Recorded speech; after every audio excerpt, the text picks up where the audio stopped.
그거야 저기 공천이 겁난 사람들 얘기지. 혼자 출마했는데 뭐 면접에. 40명 명단 이야기. 그래 안 불러 빨리. 왜? 자, 지금 보셨던 장면은요, 새누리당 이정현 의원입니다. 오늘 당사에서 면접이 있었죠. 자, 호남 지역 후보자들 면접이 있는데, 지금 이렇게 주목받는 이유가 있습니다. 오늘 선거구 획정이 다 끝났는데, 글쎄 자기 지역구에서 자기 고향이 날아가 버렸네요. 자, 고향을 잃어버린 이정현 의원 얘기 좀 나눠보겠습니다. 자, 일단 지도를 봤으면 좋겠는데요. 자, 전남 곡성, 순천 지역구 지도 보면서 송찬욱 기자가 좀 설명 좀 해주시죠.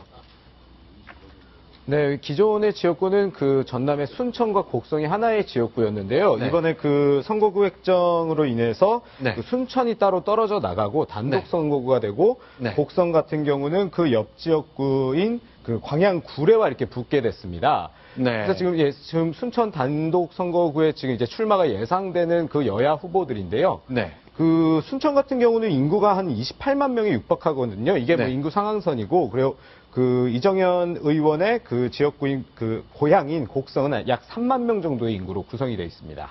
자, 이 날벼락일 수도 있겠습니다만 어쨌건 이정현 의원은 곡성은 자기 고향이고 순천은 주변에 있는 대도시인데 자기 고향은 뚝 떨어져 나가 버렸네요.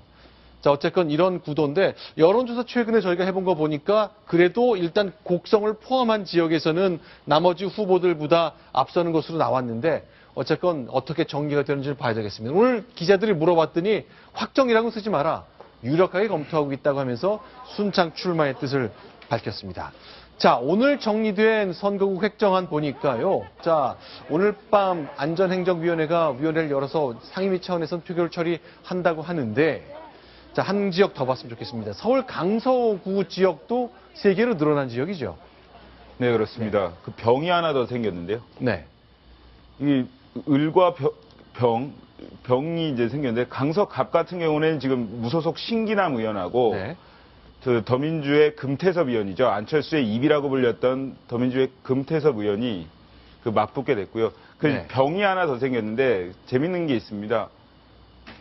그 병 같은 경우에는 저기 한정혜 의원이 지금 더민주에서 뛰고 있거든요. 그런데 그 강서을 지역위원장인 진성준 의원이 강서병에 지금 그 입후보를 할 것으로 알려졌습니다. 그것 때문에 지금 예비후보 등록도 선거구 네. 획정 이후로 미뤄졌는데요. 네. 그래서 이제 그 국정원 출신의 전옥현 차장하고 한정희 의원, 진성준 의원이 서로 이제 맞붙게 되는 상황이 연출이 되게 됩니다.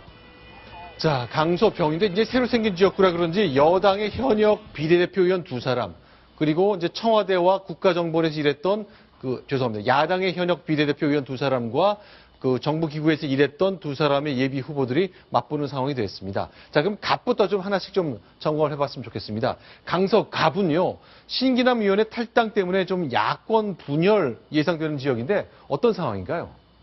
예, 그 아까도 말씀드렸듯이 이제 네. 무소속 신기남 의원이죠. 그 아들의 로스쿨 의혹 때문에 이제 그 탈당을 했는데 신기남 의원하고 그 안철수 측근으로 불렸던 금태섭 변호사가 서로 맞붙게 됩니다.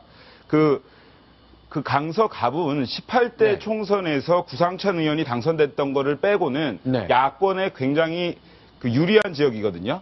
야권 텃밭이라고 알려졌는데 그렇기 때문에 지금 야권 후보들, 예비 후보들이 5명이 포진해 있을 정도로 야권에서는 굉장히 신경을 쓰는 지역입니다. 네. 자, 그런데 이제 국민의당이 공천을 할지 않을지 잘 모르겠네요. 만약에 지금 이제 더불어민주당에서는 김태섭 변호사가 출마할 가능성이 높아 보인다고 하고 아직 확정은 아닙니다. 무소속의 신기남 의원이 나와 있고 혹시 이제 국민의당까지 공천하면 야당 후보가 3이나 나오게 되는 거잖아요. 그렇죠. 그 가능성에 대해서는 좀 논란이 얘기가 있습니까?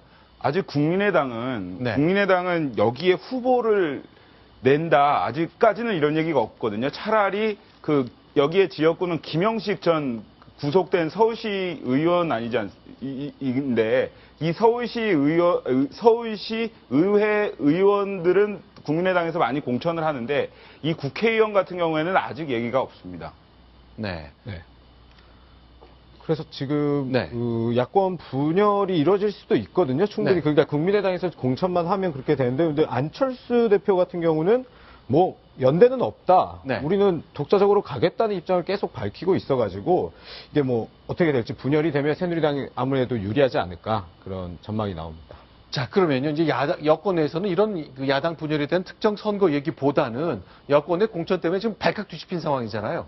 자, 살생부 40명 명단이 있다. 이건 도대체 어떻게 된 얘기입니까? 이게 그 새누리당 정두원 의원이 네. 그 얘기를 하면서 이게 논란이 되고 있는데요. 근데 이게 그 정두원 의원이 김무성 대표가 친박 핵심으로부터 살생부 약 비박계 의원 40여 명이 들어간 살생부를 받았다는 건데 그 김무성 대표는 이학용 비서실장을 통해서 즉각적으로 그런 적이 없다고 부인을 했습니다.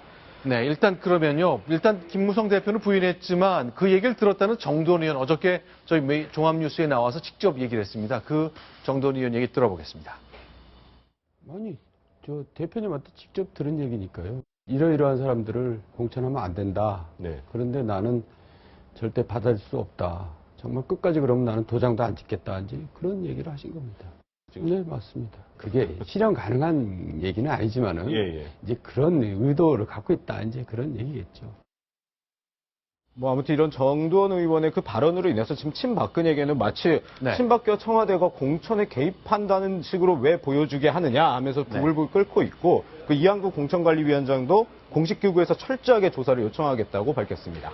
그런데 네. 이때까지 그 정치권에서 총선 앞두고나 살생부 돌면요. 네. 거의 맞았습니다. 네. 그 때문에 이번에도 어떤 의도를 가지고 만든 것이건 네. 누가 만든 것이건 간에 상당히 영향력 앞으로 네. 실현 가능성은 상당히 추정됩니다.